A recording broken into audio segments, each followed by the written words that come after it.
There's a weight to being a father. As a first-time dad, I'm just learning that. It's not just about providing, not just about protecting. It's about leading.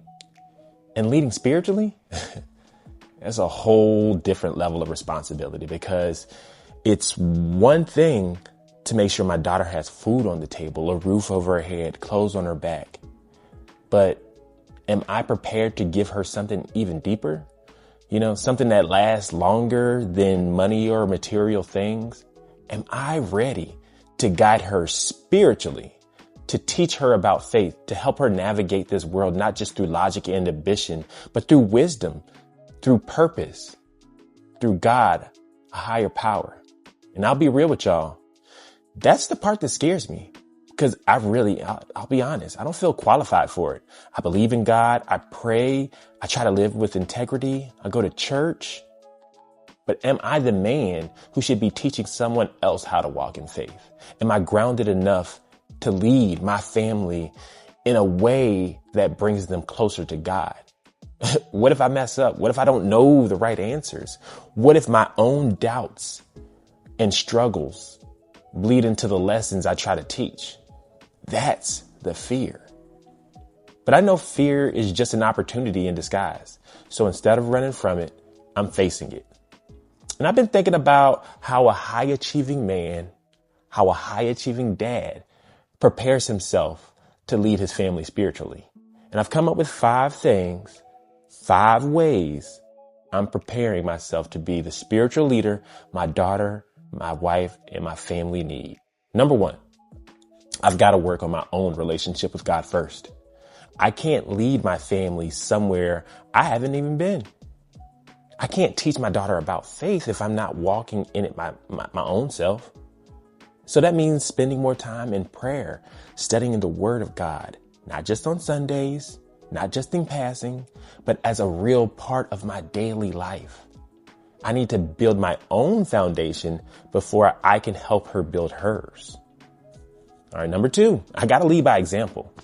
Now, it's not enough to tell my daughter to trust God. She has to see me doing it. Not just when things are good, but when life gets tough.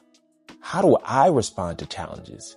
Do I call on God, or do I operate in fear? Do I show her what it looks like to lean on faith? Do I walk in patience, kindness, and humility? Or do I let stress turn me into someone she doesn't even recognize? Because kids don't follow just what we say. I've said it before. They follow what we do. And I want my actions to match the values that I claim to believe in. Number 3, I have to be intentional about spiritual conversations. I grew up in a time when faith wasn't always explained. It was just expected.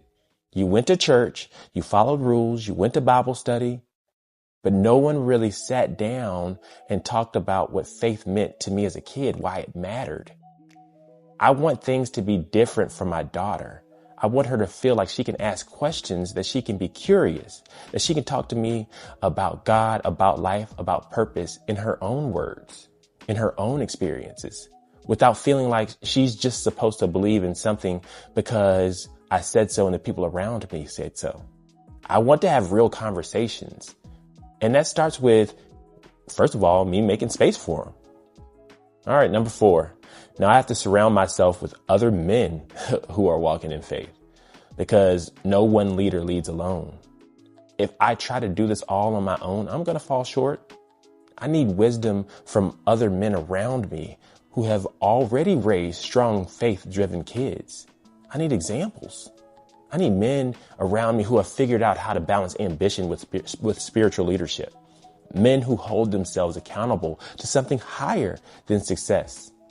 So I'm being intentional about learning from those men too, because with all the studying I'll do, I won't have all the answers. I just need to be humble enough to seek them out. And number 5, I have to let go of perfection. I will mess up. I will say the wrong thing. I will make mistakes. But leading spiritually isn't about being perfect. I'm not Jesus. It's about being present. It's about showing up, being honest, being open, letting my daughter see that faith isn't about having everything figured out. It's about trusting God even when you don't have everything figured out. So am I worthy? Am I worthy of leading my family spiritually? I don't know if I am yet, but I am going to try to become the man who is, because my daughter deserves that and my family needs that. If you're a man who has struggled with this too, if you've ever wondered if you're qualified to lead your family spiritually, then I want to hear from you. Drop a comment. This is a community that we're building. What's one thing you're doing to grow spiritually as a man, as a husband, as a high achieving dad? And subscribe so you don't miss the next video on this journey. And share this with another man who needs to hear it, because leadership does start at home and it starts with us. Let's get right.